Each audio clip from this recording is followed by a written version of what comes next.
यानी बगावत के भरपूर मूड में कमल को उखाड़ फेंकने के लिए नाव से। कमल मऊ जनपद में खिलने वाला कहीं नहीं है।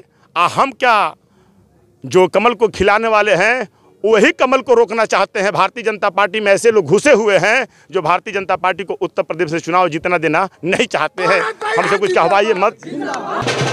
स्वागत है आपका मारीना संदेश में। और इस वक्त हम मौजूद हैं उत्तर प्रदेश के जनपद मऊ की मधुबन विधानसभा के एक क्षेत्र है मादी सिपा, जहां पर ये जो आप पीछे हमारे भीड़ देख रहे हैं, ये सारी भीड़ भरत भैया जो कि भारतीय जनता पार्टी भाजपा से मधुबन विधानसभा से उम्मीदवार थे, लेकिन उनकी उम्मीदवारी को पूरा ना करते हुए उनको भाजपा ने दरकिनार कर दिया। जबकि क्षेत्रीय जनता की मांग थी भरत भैया की, और भरत भैया ने इस मांग को पूरा नहीं। भरत भैया की मांग जब जनता की पूरी नहीं हो सकी तो जनता की जबरदस्त डिमांड पर और जनता के कहने पर भरत भैया ने चुनाव लड़ने का फैसला किया कि हम निर्दल ही चुनाव लड़ेंगे।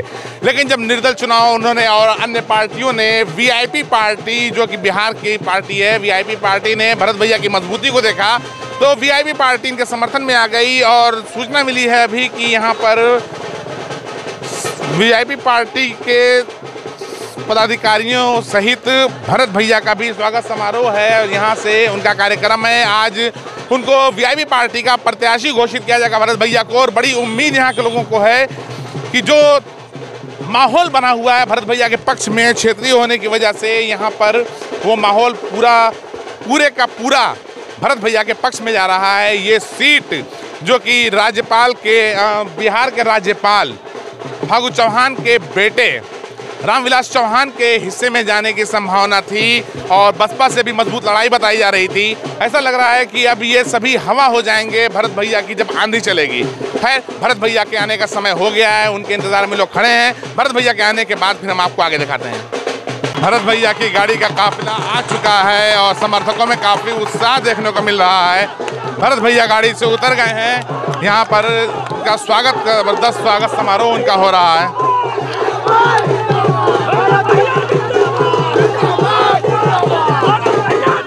यहाँ चाहने वालों की भीड़ आप देख सकते हैं कि इनके चाहने वालों की किस तरीके से भीड़ लगी, कितना उत्साह इनके चाहने वालों में है, ये आप देख सकते हैं। और यहाँ जो दिख रहे हैं वो भारतीय जनता पार्टी के अधिकतर समर्थक हैं। अधिकतर समर्थक इसमें भारतीय जनता पार्टी के हैं, लेकिन भारतीय जनता पार्टी के इस फैसले से नाराज होने के बाद इन लोगों ने ये फैसला किया है कि कुछ भी हो जाए यहाँ से भरत भैया को जिताना है, भले ही बीजेपी को हराना पड़े। जो फैसला है इन लोगों का, देखना ये अपने फैसले पे कहाँ तक कायम रहते हैं।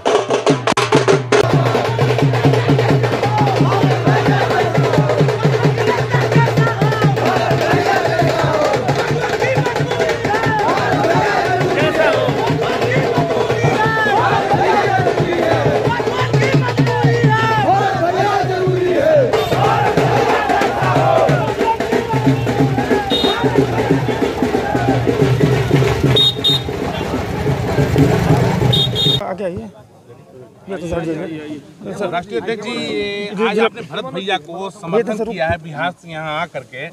आखिर आपने भरत भैया में क्या ऐसा देख लिया कि आपने भरत भैया को, जबकि एक बागी प्रत्याशी के रूप में इनको देखा जा रहा था भाजपा का? हम बागी नहीं देखते, हम समाज सेवा जो कर रहा है, समाज के बीच जो रहता है, हम उसे ढूंढ के टिकट देते हैं, ना कि पूंजीवाद को। जो इसमें काबिलियत देखे हम लोग, माननीय मंत्री जी हमारे बोले, हम लोग आए, इससे बात किए और उसे हम पार्टी का सदस्यता ग्रहण कराए और सिंबल दिए कि आप जिस वीआईपी पार्टी से चुनाव लड़ेंगे। आपको नहीं लगता ये कहीं ना कहीं जिस सीट पर आप चुनाव लड़ा रहे हैं, काफ़ी मजबूत आदमी, बिहार के राज्यपाल के बेटे जो है वहाँ पर भाजपा के प्रत्याशी हैं, और ऐसे आदमी को चुनाव हराना, पहली बार आपने प्रत्याशी उतारा, वो भी भरत भैया पे भरोसा किया, क्या लगता है आपको कामयाबी मिल सकती है? बिल्कुल बिल्कुल, मुझे पूरा भरोसा है ये सीट जरूर निकलेगी। तो भरत भैया को आज आपने सदस्यता ग्रहण करा दिया है? आप अपने सिंबल से चुनाव लड़ा रहे हैं। बड़ा नाम आपका चल रहा है आपके क्षेत्र में, और जब इससे पहले हम लोगों ने चुनावी सर्वे आपके क्षेत्र में किया था तो वहाँ के लोग कहते थे भरत भैया किसी भी पार्टी से यहाँ चुनाव उनको ही जिताना है, क्षेत्रीय मेहनती हैं। तो आप लगे हुए थे बीजेपी में और बीजेपी के काफ़ी दिन तक आपने सेवा भी किया। और 1989 से लेकर 13 वर्ष की अवस्था में इस पार्टी की विचारधारा से जुड़ करके हम लोगों ने काम शुरू किया था। 1996 से आज तक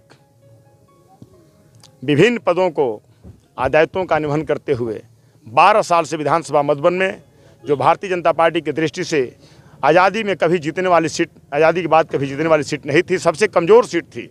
उस सीट को मैंने अपने सेवा, समर्पण और 16 से 15 घंटा वर्किंग करके विधानसभा में रोज़ लाखों जनमानस में और हजारों यूथ के बीच में ले जाने का काम किया था। लेकिन भारतीय जनता पार्टी ने देश की राजनीति का सूचिता, प्रतिबद्धता, वैचारिक राजनीति का अंत किया है। भारतीय जनता पार्टी ने परिवारवाद, पूंजीवाद को राजनीति में बढ़ावा दिया है। देश पूंजीपतियों के हवाले करने की तुली हुई है। हम लोग घुटन महसूस कर रहे थे, लेकिन अपनी राजनीतिक प्रतिबद्धता के नाते पार्टी में बने हुए थे। मेरे मित्र, मैं कहना चाहता हूं आपके चैनल के माध्यम से, भारतीय जनता पार्टी पंडित दीनदयाल उपाध्याय के विचारों से भटक गई है, अंत्योदय और मानव एकात्मवाद से भटक गई है। अब भारतीय जनता पार्टी राजा के बेटा को राजा बनाना चाहती है या रानी के बेटी को रानी बनाना चाहती है। इस नाते मैं आपसे कहना चाहता हूं, लाखों जनमानस की भावनाओं, अपने हजारों कार्यकर्ताओं के साथ अब भारतीय जनता पार्टी का इस विधानसभा में न कोई बूथ प्रमुख है, न आज से कोई सेक्टर संयोजक है, न आज से कोई मंडल अध्यक्ष है, न आज से इस विधानसभा में रहने वाला कोई व्यक्ति जिले का महामंत्री, जिले का मंत्री है। सभी कार्यकर्ता 500 की संख्या में 4 दिन पहले इस्तीफा दे दिए थे और जनमानस बिल्कुल उद्वेलित है। किसी भी कीमत पर ऐसे प्रत्याशी को बर्दाश्त करने के मूड में नहीं है जो प्रत्याशी मधुबन के विकास को और मधुबन के सम्मान को कभी देखा भी न हो, जो मधुबन में कभी आया भी न हो, जिसको जनता कभी ना आँख से देखी है ना वो मधुबन को देखा है। ऐसे गवर्नर का बेटा जिसके ऊपर अरबों रुपये के घोटाले का आरोप है, सीबीआई कोर्ट में चार्जशीटेड है, ऐसे व्यक्ति को प्रधानमंत्री जी, मैं आपको कहना चाहता हूं, दूसरे के घर में परिवारवाद और वंशवाद देख रहे हो, आप पहले अपने नीचे देखने का काम भी करना चाहिए।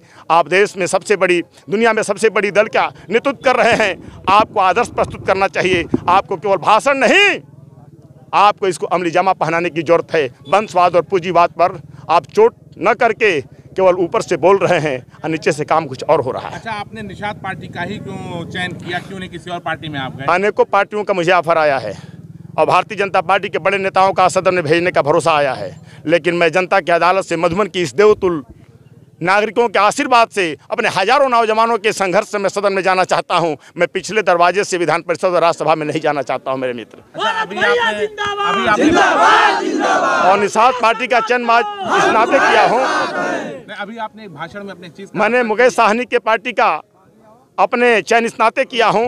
मुकेश साहनी उत्तर भारत की राजनीति में दबे, कुचले, शोषित, वंचित और आज़ादी के 70-75 साल बीतने के बाद भी जो समाज आज भी घाघरा और नदियों के किनारे झुग्गी झोपड़ी, घास फूस और प्लास्टिक में जीवनयापन कर रहा है, और समाज के सारे निषाद, मल्लाह, कुम्हार, हजाम, लोहार, नाई, बड़ई, रायभर, निषाद, चौहान, पाल, गडरिया, सारे समाज का और सामान्य वर्ग के लोगों का भी समायोजन करते हुए निषाद, ये जो अपनी पार्टी है वीआईपी पार्टी, उत्तर भारत की राजनीति में एक भविष्य है। बिहार में चुनाव लड़के 4 सीट पर विजय प्राप्त की है और मैं कह सकता हूं कि बिहार सरकार में कैबिनेट मंत्री के रूप में मुकेश साहनी जी हैं और मैं उनके साथ संघर्ष करके वीआईपी पार्टी को बिहार सहित उत्तर प्रदेश की सत्ता के केंद्र पर स्थापित करना चाहता हूं। और आपसे मैं भी कह रहा हूं मेरे मित्र, अभी आपने एक चीज़ बताया था, जब आप भाषण के दौरान आपने बताया कि भारतीय जनता पार्टी से आपके पास कॉल आई थी और आपको तरह तरह का प्रलोभन भी दिया जा रहा था, राज्यसभा वगैरह से मनोनीत करने की बात की जा रही थी। हम कह रहे थे कि सदन में आपको भेजा जाएगा। अच्छा, आपका उत्तर क्या था? हमारा उत्तर था कि आपने मुझे सदन में भेजने का जो भरोसा दिया है, ये भरोसा उस पूंजीवाद और परिवारवाद के लोगों को दिया होता जिसको जनता न देखी है, न जनता को देखा है। मुझे जनता के माध्यम से सदन में जाना था, इस नाते यह सिंबल, यह भरोसा आप गवर्नर के बेटे को दे दीजिए, क्योंकि आप जिन्होंने मुझे फ़ोन किया था वो भी बिहार के भारतीय जनता पार्टी के पूर्व प्रदेश और केंद्रीय मंत्री के बेटा थे, जो इसमें प्रभारी के रूप में काम कर रहे हैं उत्तर प्रदेश में। अच्छा, अंतिम सवाल आपसे है, तो मैंने कहा कि आपको राज्यसभा इसी नाते मिला है कि आप बड़े बाप के बेटा हैं, और मधुबन में टिकट भी इसी नाते मिला है कि वो गवर्नर का बेटा है, उनके पास कोई योग्यता नहीं है। इस नाते मैं आपके इस भरोसा को अस्वीकार करता हूं। मैं जनता के बीच से लड़ करके जाऊंगा। आपसे अंतिम सवाल ये कि अगर भारतीय जनता पार्टी अगर आपकी शक्ति को, जनशक्ति को देखते हुए दोबारा अगर ऑफर करे कि आप हमारे सिंबल से लड़ जाए, तो अब कहीं कोई गुंजाइश नहीं है। जिस सिंबल को मैं प्राप्त किया हूं, ये सिंबल प्रभु श्री राम को भी संकट के समय पार लगाया था। आप भरत की भी नैया पार लगाने जा रहा है। मैं हाउस में आ रहा हूं। मैं भाजपा वालों से कहना चाहता हूं, मैं हाउस में आ रहा हूं। जिसकी आवाज को दबाना चाहते थे, जिस गरीब के बेटा के लाखों जनमानस को की आवाज को दबाना चाहते थे, वह आवाज लेकर मैं हाउस में आ रहा हूं। तेरे पूंजीवाद और वंशवाद की राजनीति का मैं बंटाधार करूंगा हाउस में आकर के। यानी बगावत के भरपूर मूड में है कमल को उखाड़ फेंकने के लिए नाव से। कमल मऊ जनपद में खिलने वाला कहीं नहीं है। हम क्या जो कमल को खिलाने वाले हैं वही कमल को रोकना चाहते हैं। भारतीय जनता पार्टी में ऐसे लोग घुसे हुए हैं जो भारतीय जनता पार्टी को उत्तर प्रदेश से चुनाव जीतना देना नहीं चाहते हैं। हमसे कुछ कहवाइए मत, इतने मैं कहना चाहता हूँ।